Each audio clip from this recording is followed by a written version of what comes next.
नमस्कार दोस्तों, स्वागत है आपका हमारे चैनल में। दोस्तों, इस वीडियो के अंदर अभी हम लोग जीके जनरल नॉलेज यानी सामान्य ज्ञान इससे रिलेटेड इम्पोर्टेंट 40 क्वेश्चन देखने वाले हैं, जो कि आपके आने वाले एग्जाम से रेलवे, एसएससी, जीटी और आने वाले सभी प्रतियोगिता परीक्षा के लिए काफ़ी इम्पोर्टेंट है। तो आप इन एक एक क्वेश्चन को रट लीजिए। उससे पहले चैनल पर आया है तो चैनल को सब्सक्राइब कर जो पास वाले घंटे का निशान है उससे भी ऑन कर दें, ठीक है दोस्तों। यदि आपको इनमें से किसी क्वेश्चन का आंसर पता है तो आप अपना आंसर जो है कमेंट बॉक्स में लगा सकते हैं, ठीक है। तो देखिए यहाँ पर हमारा पहला क्वेश्चन है, किस अनुच्छेद के तहत संसद विधि द्वारा उच्च न्यायालय के न्यायाधीशों के लिए वेतन, भत्ते व पेंशन संबंधित नियम निर्धारित करती है। तो देखिए इसका करेक्ट आंसर ऑप्शन बी हो जाएगा अनुच्छेद 221 के अंतर्गत, ठीक है। आपको याद रखना है अनुच्छेद 221 के तहत जो है संसद विधि द्वारा उच्च न्यायालय के न्यायाधीशों के लिए वेतन, भत्ते व पेंशन संबंधित नियम निर्धारित करती है, ठीक है। इसके अलावा यदि हम बात करें अनुच्छेद 217 की, तो इसमें जो है उच्च न्यायालय के न्यायाधीशों की नियुक्ति और उनके पद की शर्तों से संबंधित प्रावधान है। अनुच्छेद 223 इसमें जो है कार्यकारी मुख्य न्यायमूर्ति की नियुक्ति का प्रावधान है। और अनुच्छेद 233 जो है इसमें जिला न्यायाधीशों की नियुक्ति का प्रावधान है, ठीक है। आपको याद रखना है। क्वेश्चन नंबर 2 है, एक्वारेजिया निम्नलिखित में से किसका मिश्रण है। तो देखिए इसका करेक्ट आंसर ऑप्शन बी हो जाएगा हाइड्रोक्लोरिक अम्ल तथा नाइट्रिक अम्ल का मिश्रण है, ठीक है। एक्वारेजिया किसका मिश्रण है, हाइड्रोक्लोरिक अम्ल तथा नाइट्रिक अम्ल का मिश्रण है। क्वेश्चन नंबर 3 है, चंद्रगुप्त द्वितीय के शासनकाल में निम्नलिखित में से कौन भारत भ्रमण के लिए आया था। तो देखिए इसका करेक्ट आंसर ऑप्शन ए हो जाएगा चीनी यात्री फायान जो था ये चंद्रगुप्त द्वितीय के शासनकाल में भारत भ्रमण के लिए आया था। क्वेश्चन नंबर 4 है, भक्ति आंदोलन का जन्मदाता किसे माना जाता है। तो देखिए इसका करेक्ट आंसर ऑप्शन सी हो जाएगा रामानुजाचार्य को जो है ये भक्ति आंदोलन का जन्मदाता माना जाता है। क्वेश्चन नंबर 5 है, ब्रिटिश काल में किस एक्ट में विद्वान भारतीयों को बढ़ावा देने तथा देश में आधुनिक विज्ञानों के ज्ञान को प्रोत्साहित करने के सिद्धांत को शामिल किया गया। तो करेक्ट आंसर सी हो जाएगा 1813 का चार्टर एक्ट में। आपको याद रखना 1813 के चार्टर एक्ट में विद्वान भारतीयों को बढ़ावा देने तथा देश में आधुनिक विज्ञानों के ज्ञान को प्रोत्साहित करने के सिद्धांत को शामिल किया गया, ठीक है। क्वेश्चन नंबर 6 है, पुरंदर की संधि निम्नलिखित में से किस किस के बीच हुई। तो पुरंदर की जो संधि हुई थी तो ये 1665 ईस्वी में राजा जय सिंह और महाराज शिवाजी के मध्य हुई थी। आंसर हो जाएगा ऑप्शन बी। क्वेश्चन नंबर 7 है, केंद्र और राज्य के बीच होने वाले विवादों का निर्णय करने की भारत के उच्चतम न्यायालय की शक्ति किसके अंतर्गत आती है। तो ये आती है मूल अधिकारिता के अंतर्गत, ठीक है। आंसर हो जाएगा ऑप्शन सी। क्वेश्चन नंबर 8 है, टाइफाइड रोग के वाहक हैं। तो करेक्ट आंसर ऑप्शन बी हो जाएगा घरेलू मक्खी जो है ये टाइफाइड रोग के वाहक हैं। क्वेश्चन नंबर 9 है, घड़ियों में इस्तेमाल किए जाने वाले क्वार्ट्ज डैश हैं। तो करेक्ट आंसर ऑप्शन सी हो जाएगा सोडियम सिलिकेट है, ठीक है। घड़ियों में इस्तेमाल किए जाने वाले क्वार्ट्ज क्या है, तो ये सोडियम सिलिकेट है। क्वेश्चन नंबर 10 है, निम्नलिखित में से किस देश के संविधान में समवर्ती सूची का विचार भारतीय संविधान के लिए अपनाया गया। तो करेक्ट आंसर ऑप्शन सी हो जाएगा ऑस्ट्रेलिया के संविधान से, ठीक है। आपको याद रखना है ऑस्ट्रेलिया के संविधान से समवर्ती सूची के विचार को जो है भारतीय संविधान के लिए अपनाया गया। आपको याद रखना है। इसके अलावा यदि हम बात करें यूएसए की, तो देखिए यूएसए से ये मौलिक अधिकार न्यायिक पुनर्विलोकन जो है ये भारतीय संविधान में शामिल किया गया है। फ्रांस की बात करें तो देखिए फ्रांस से गणतंत्रात्मक शासन प्रणाली और प्रस्तावना में स्वतंत्रता, ठीक है, ये फ्रांस से ली गई है। और ब्रिटेन की बात करें तो ब्रिटेन से जो है संघात्मक शासन प्रणाली, एकल नागरिकता तथा विधि निर्माण प्रक्रिया जो है ये ब्रिटेन के संविधान से भारतीय संविधान में शामिल किया गया है। आपको याद रखना है। क्वेश्चन नंबर 11 है, भारतीय संविधान के मुख्य प्रस्तावना है।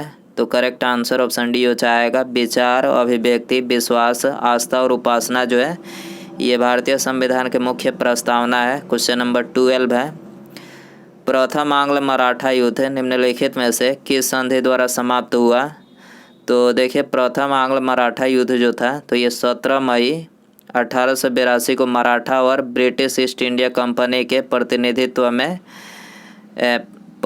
ब्रिटिश ईस्ट इंडिया कंपनी के प्रतिनिधियों ने प्रथम आंग्ल मराठा युद्ध समाप्त करने के लिए जो है ये सलबाई की संधि पर हस्ताक्षर किया। आपको याद रखना है कौन सी संधि हुई थी? सलबाई की संधि। आंसर हो जाएगा ऑप्शन बी। क्वेश्चन नंबर 13 है, जनसंख्या नियंत्रण व परिवार नियोजन विषय किस सूची के अंतर्गत वर्गीकृत किया गया है? तो ये वर्गीकृत किया गया है समवर्ती सूची के अंतर्गत। आंसर हो जाएगा ऑप्शन सी। क्वेश्चन नंबर 14 है, भारतीय संविधान का अनुच्छेद 249 निम्नलिखित में से किससे संबंधित है? तो ये संबंधित है राज्य सूची के विषयों के संबंध में संसद की विधायी शक्तियों से। आपको याद रखना है भारतीय संविधान का अनुच्छेद 249 किससे संबंधित है? तो राज्य सूची के विषयों के संबंध में संसद की विधायी शक्तियों से संबंधित है। ठीक है, आंसर हो जाएगा ऑप्शन डी। क्वेश्चन नंबर 15 है, ईरान के शासक नादिर शाह के 1739 ईस्वी के भारत आक्रमण के समय दिल्ली का शासक कौन था? तो देखिए उस समय दिल्ली का शासक मोहम्मद शाह था। आंसर हो जाएगा ऑप्शन ए। क्वेश्चन नंबर 16 है, भारतीय प्रशासनिक सेवा किसके शासनकाल में प्रारंभ हुई थी? तो ये प्रारंभ हुई थी लॉर्ड कॉर्नवालिस के शासनकाल में। आंसर हो जाएगा ऑप्शन सी।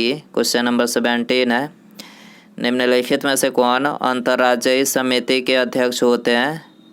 तो करेक्ट आंसर ऑप्शन बी हो जाएगा। प्रधानमंत्री जो होते हैं तो ये अंतर्राज्यीय समिति के अध्यक्ष होते हैं। क्वेश्चन नंबर 18 है, बिहार के किस जिले में सोमेश्वर की पहाड़ी स्थित है?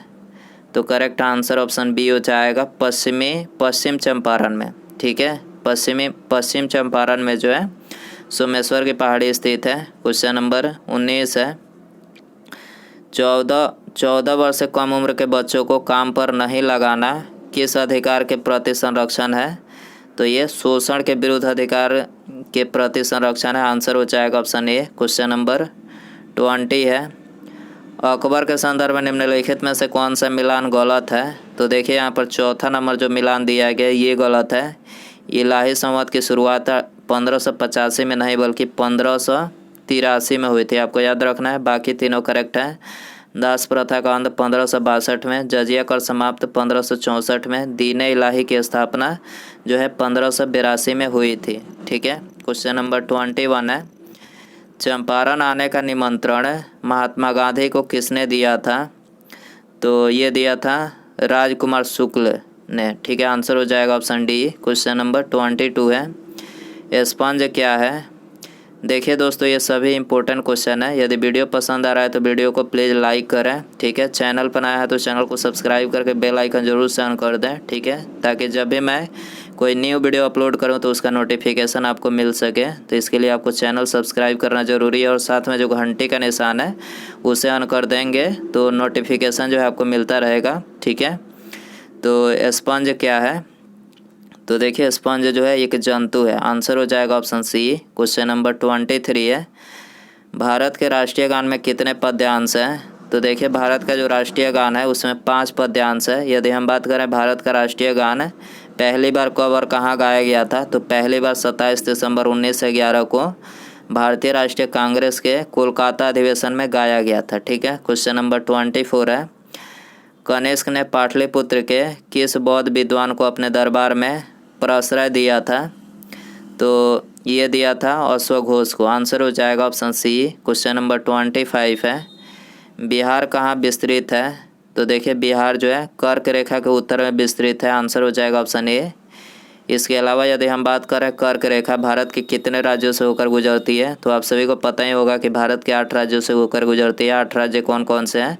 तो पहला गुजरात है, दूसरा राजस्थान, तीसरा मध्य प्रदेश, चौथा छत्तीसगढ़, 5वां झारखंड, 6ठा पश्चिम बंगाल, 7वां त्रिपुरा और 8वां जो है मिजोरम। आपको याद रखना है कुल 8 राज्यों से कर्क रेखा गुजरती है। ठीक है, क्वेश्चन नंबर 26 है, संविधान का वह कौन सा संशोधन है जिसके द्वारा 4 क्षेत्रीय भाषाओं बोडो, संथाल, डोगरी तथा मैथिली को संविधान में जोड़ा गया? तो ये 92वें संविधान संशोधन के द्वारा जोड़ा गया। आंसर हो जाएगा ऑप्शन बी। क्वेश्चन नंबर 27 है, केले का खाने योग्य हिस्सा क्या कहलाता है? तो ये कहलाता है अंत फल भीति और मध्य फल भीति। ठीक है, आंसर हो जाएगा ऑप्शन डी। क्वेश्चन नंबर 28 है, निम्नलिखित में से किस वायसराय के शासनकाल में ब्रिटेन के राजा जॉर्ज पंचम भारत आए थे? तो ये लॉर्ड हार्डिंग द्वितीय के शासनकाल में आए थे। आंसर हो जाएगा ऑप्शन बी। क्वेश्चन नंबर 29 है, निम्नलिखित में से किसने हड़प नीति का प्रयोग करते हुए कई भारतीय राज्य ईस्ट इंडिया कंपनी के अधीन कर लिए थे? तो ये कर लिए थे लॉर्ड डलहौजी। ठीक है, आपको याद रखना है, लॉर्ड डलहौजी जो थे इन्होंने राज्य हड़प नीति का प्रयोग करते हुए कई भारतीय राज्य ईस्ट इंडिया कंपनी के अधीन कर लिए थे। आंसर हो जाएगा ऑप्शन सी। क्वेश्चन नंबर 30 है, भारत में प्रथम कपास मिल यानी सूती वस्त्र उद्योग की स्थापना किस शहर में हुई थी? तो ये हुई थी कोलकाता में। आंसर हो जाएगा ऑप्शन डी। क्वेश्चन नंबर 31 है, भारत निम्नलिखित में से किस गोलार्ध में स्थित है? तो भारत है ये उत्तरी और पूर्वी गोलार्ध में स्थित है। आंसर हो जाएगा ऑप्शन ए। क्वेश्चन नंबर 32 है, हाइड्रोजन विजन 2025 का संबंध निम्नलिखित में से किससे है? तो देखिए इसका जो संबंध है वो है पेट्रोलियम उत्पाद के भंडार से। आंसर हो जाएगा ऑप्शन ए। क्वेश्चन नंबर 33 है, सबसे ज़्यादा प्रोटीन किस जानवर के दूध में पाया जाता है? तो सबसे ज़्यादा जो प्रोटीन पाया जाता है वो बकरी के दूध में पाया जाता है, आपको याद रखना है। आंसर हो जाएगा ऑप्शन डी। क्वेश्चन नंबर 34 है, अल हिलाल नामक समाचार पत्र का प्रकाशन किसने आरंभ किया था? तो ये आरंभ किया था मौलाना अबुल कलाम आज़ाद ने। आंसर हो जाएगा ऑप्शन डी। क्वेश्चन नंबर 35 है, भारतीय पेट्रोलियम संस्थान कहाँ पर स्थित है? तो भारतीय पेट्रोलियम संस्थान देहरादून में स्थित है। आंसर हो जाएगा ऑप्शन सी। क्वेश्चन नंबर 36 है, भारत में निम्नलिखित में से कौन से प्राकृतिक पोताश्रय है? तो भारत में प्राकृतिक पोताश्रय जो है वो है कोचिन पतन, मुंबई पतन और विशाखापत्तनम। ठीक है, तो आंसर हो जाएगा ऑप्शन बी 1, 2, 3, 1, 2 और 3। ठीक है, क्वेश्चन नंबर 37 है, साइक्लोट्रॉन किसको त्वरित करने के लिए प्रयुक्त किया जाता है? तो साइक्लोट्रॉन जो है ये प्रोटॉन को त्वरित करने के लिए प्रयुक्त किया जाता है। आंसर हो जाएगा ऑप्शन बी। क्वेश्चन नंबर 38 है, नीला थोथा क्या है? तो देखिए नीला थोथा कॉपर सल्फेट है। आंसर हो जाएगा ऑप्शन ए। क्वेश्चन नंबर 39 है, गंगा के सहायक नदियों में से किन नदियों का उद्गम स्थल नेपाल हिमालय में है? नेपाल हिमालय से है, तो नेपाल हिमालय से घाघरा नदी, गंडक और कोसी। ठीक है, गंगा की 3 सहायक नदियों का जो उद्गम स्थल है वो नेपाल हिमालय से, आपको याद रखना है, घाघरा, गंडक और कोसी का। ठीक है, तो आंसर हो जाएगा ऑप्शन सी 1, 3 और 4। क्वेश्चन नंबर 40 है, भारत के सर्वाधिक क्षेत्र पर किस प्रकार के वनों का विस्तार है? भारत के सर्वाधिक क्षेत्र पर किस प्रकार के वनों का विस्तार है? ऑप्शन है आपके पास उष्णकटिबंधीय पर्णपाती वन, उष्णकटिबंधीय सदाबहार वन, कंटीली वन या फिर पर्वतीय वन। सही आंसर जो है कमेंट बॉक्स में ज़रूर बताएं। वीडियो पसंद आ रहेगा तो प्लीज़ वीडियो को लाइक ज़रूर करें। ठीक है, चैनल पर नया है तो चैनल को सब्सक्राइब करके बेल आइकन ज़रूर सेंड कर दें। ठीक है, मिलते हैं अगले वीडियो में। Thanks for watching.